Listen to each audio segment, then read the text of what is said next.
السلام علیکم حضرت،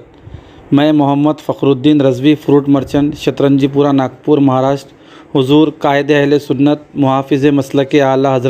حضرت علامہ مولانا سید محمد حسینی میاں اشرفی مصباحی، چیف ایڈیٹر ماہنامہ سنی آواز و صاحب سجادہ قطب رائچور کی بارگاہ میں ایک مسئلہ عرض ہے حضرت کہ آپ نے آج سے 10 دن پہلے علامہ منانی میاں صاحب کے منہ سے ایک جملہ نکلا تھا، سرکار دو عالم صلی اللہ علیہ وسلم قدم چومیں گے، اس پر آپ نے حکم شرع نافذ کیا تھا، تو منانی میاں صاحب نے واٹس ایپ پر دوسرے دن ہی اس کا رجوع نامہ بھیج دیا، اور علامہ سید مدنی میاں صاحب پر بھی آپ نے کہا تھا، تو ان پر کوئی اس بات کا رجوع نامہ واپس آیا نہیں، تو حضور آپ کا کیا کہنا ہے؟ وعلیکم السلام رحمۃ اللہ وبرکاتہ۔ ہاں، میں انتظار ہی کر رہا تھا۔ بسم اللہ الرحمن الرحیم،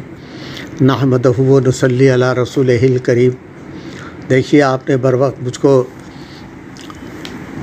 متوجہ کیا۔ میں انتظار ہی کر رہا تھا کہ اس پر جو ہے نا کچھ بیان دیا جائے جو آپ نے کہا ہے۔ یقیناً مجھے بیان دینا بھی ضروری ہے۔ میں نے 10 دن کا وقت دیا تھا، اور اس میں کوئی شک نہیں ہے کہ منانی میاں صاحب نے رجوع کر لیا، اور میرا یہ اعتراض تھا، شرعی گرفت ہے، میرے خود کی بولی نہیں ہے، یہ شرعی گرفت ہے۔ اگر کسی نے کلمہ کفر کہا، ڈائریکٹ براہ راست سننے والے نے سنا، کہنے والے پر بھی اور سننے والے پر بھی رجوع لازم ہے۔ جیسا کہ ابھی ٹیلی فون سے معاملہ ہوا منانی میاں کا اور جناب مدنی میاں صاحب کا۔ منانی میاں صاحب نے صبح، جیسا کہ جناب فخر الدین صاحب فروٹ مرچنٹ محلہ شترنجی پورہ ناگپور نے بتایا، رجوع کر لیا، یقیناً رجوع کر لیا۔ لیکن حیرت اس پر ہے، انتہائی حیرت ہے کہ جناب مدنی میاں صاحب نے کلمہ کفر سننے کے باوجود بھی، جبکہ انہی کے پرسنل ٹیلی فون پر منانی میاں بات کر رہے تھے، اور جب پرسنل ٹیلی فون ہوگا تو کوئی دوسرا سن نہیں رہا تھا، صرف اور صرف جناب مدنی میاں صاحب سن رہے تھے،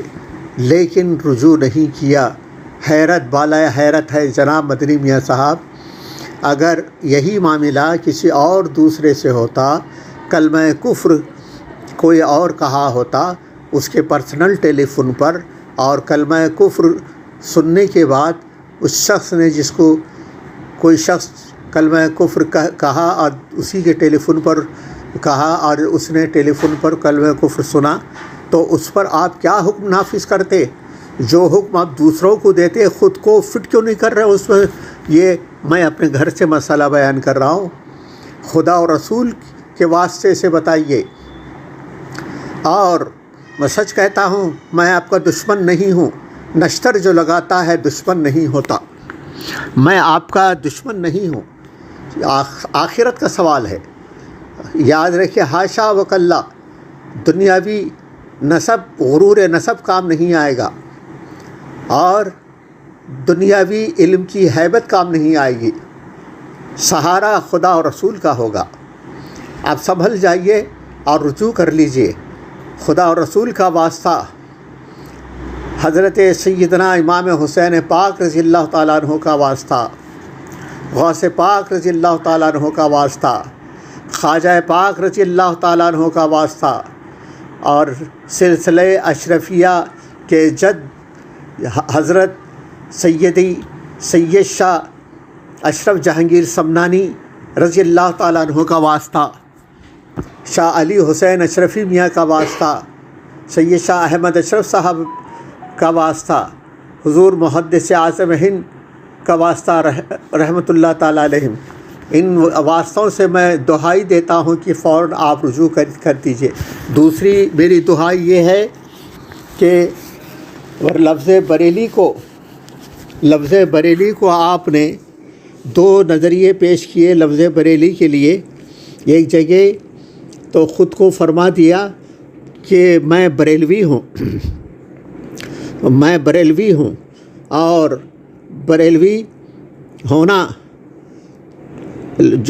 جو واقعی اہل سنت ہیں وہ اپنے آپ کو بریلوی قرار دے رہے ہیں، لفظ بریلویت کا علامتی نشان بنا رکھا ہے، اور یہ بھی کہا ہے،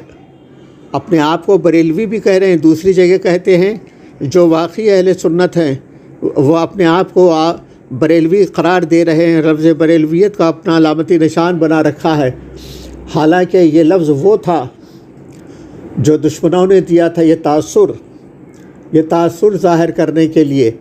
کہ ایک الگ فرقہ ہے جس کے بانی امام احمد رضا بریلوی قدس سرہ ہیں۔ بڑی تعریف کی تھی،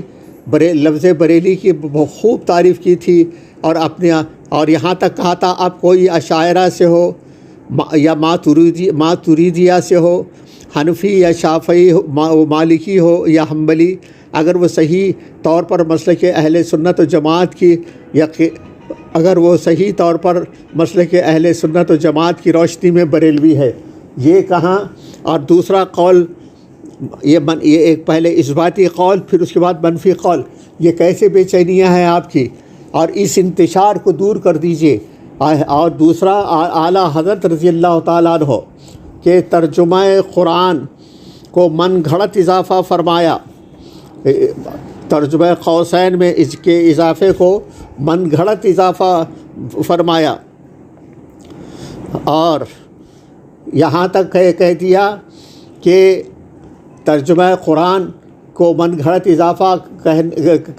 جب کہا تو اس کی مار کس پر پڑے گی؟ اعلیٰ حضرت کی پوری تحقیق پر پڑے گی۔ اب اعلیٰ حضرت رضی اللہ تعالیٰ عنہ کی پوری تحقیق پر پڑے گی، اور کمال کی بات تو یہ ہے کہ ترجمے من گھڑت اضافہ قوسین میں اضافے کو من گھڑت اضافہ تو کہا ہے، اور ترجمہ اس کے حوالے میں جو ترجمے پیش کیے ہیں، جو حوالے میں جو ترجمہ پیش کیا ہے وہ اعلیٰ حضرت رضی اللہ تعالیٰ عنہ کے ترجمہ قرآن سے۔ اب کیا شک رہ جاتا ہے؟ اب کہہ بھی نہیں سکتے کہ جناب مدنی میاں صاحب نے یہ جو کچھ بھی کہا تھا غیروں کی ترجمے کی طرف کہا تھا، اب حاشا وکلا ایسا ہرگز نہیں ہے، بلکہ صرف اور صرف اعلیٰ حضرت رضی اللہ تعالیٰ عنہ کے ترجمے کی طرف صاف طور پر آپ نے کہا کہ من گھڑت اضافہ، یعنی من گھڑت اضافہ کہنا،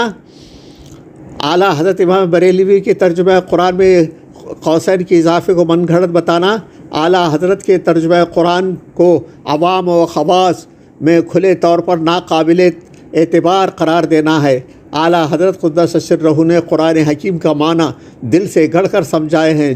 جو فاسدہ تفسیر بالرائے ہے۔ اسی پر بس نہیں، اعلیٰ حضرت کی جملہ تحقیق جو ہے نا من گھڑت اضافہ ہو جائے گی۔ اللہ اور رسول کا واسطہ، اس سے بھی آپ توبہ کر لیجئے، اس سے بھی آپ رجوع کر لیجئے، اور اہل سنت کے انتشار کو بچا لیجئے، یہی آپ سے امید ہے۔ امید تو کم ہے، لیکن جو ہے نا پھر بھی مجھے بھروسہ بھی ہے کہ آپ کچھ نہ کچھ کریں گے اس کے لیے کریں گے، انتشار کو دور کریں گے۔ سب سے پہلے تو آپ لفظ کفر جو منانی میاں صاحب نے کہا تھا کہ اپنے ٹیلی فون پر اور پرسنل طور پر آپ کو سنایا، آپ نے سنا تھا، منانی میاں صاحب نے رجوع کر لیا اور آپ نے ابھی تک نہیں رجوع کیا، فوراً یہ کفر اور اسلام کا معاملہ ہے، اس کو فوراً رجوع کر لیجئے۔ جب تک میں تمام اہل سنت کو اور عوام اہل سنت کو، خواص اہل سنت کو،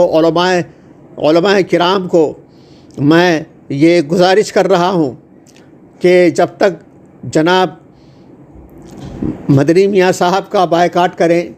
ان کی تقریروں کا بائیکاٹ کریں، اور ان کا جلسہ نہ کرائیں، نہ سنیں، نہ شریک ہو، نہ ان کی بیعت کریں، اور بیعت کریں گے، اگر اس کے باوجود بیعت کوئی کرے گا، بیعت فاسد ہو جائے گی اور گناہ الگ ہو جائے گا۔ نہ بیعت کریں اور نہ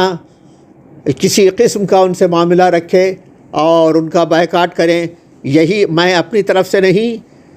شریعت کا مسئلہ بیان کر رہا ہوں، اور شریعت کے مسئلے کو مذاق مت سمجھیے۔ مجھے امید بھی نہیں کہ آپ شریعت کے مسئلے کو مذاق سمجھیں گے، لیکن جو ہے نا آپ بالکل رجوع کر لیجئے، اور ورنہ میں ہوں گا اور خدا و رسول کا دربار ہوگا، خدا و رسول کے دربار میں میں فریادی ہوں گا، اور حضور سیدنا غوث پاک رضی اللہ تعالیٰ عنہ کا دربار ہوگا، میں فریادی ہوں گا، اعلیٰ حضرت کا دربار ہوگا اور میں فریادی ہوں گا، میں فریاد کروں گا کہ مدنی میاں نے ایسے جملے استعمال کیے تھے جس کے وجہ سے جو ہے نا ان کے اوپر شدید سے شدید سخت حکم شریعت کا ہوا ہے، لیکن انہوں نے توبہ اور رجوع نہیں کیا۔ یہ میری شکایت ہوگی، بس خدا کے واسطے سے اب بھی توبہ اور رجوع کر لیجئے، اہل سنت کو مطمئن کر دیجئے، یہی میرا کہنا ہے۔ وَمَا عَلَيْنَا إِلَّا الْبَلَاغُ۔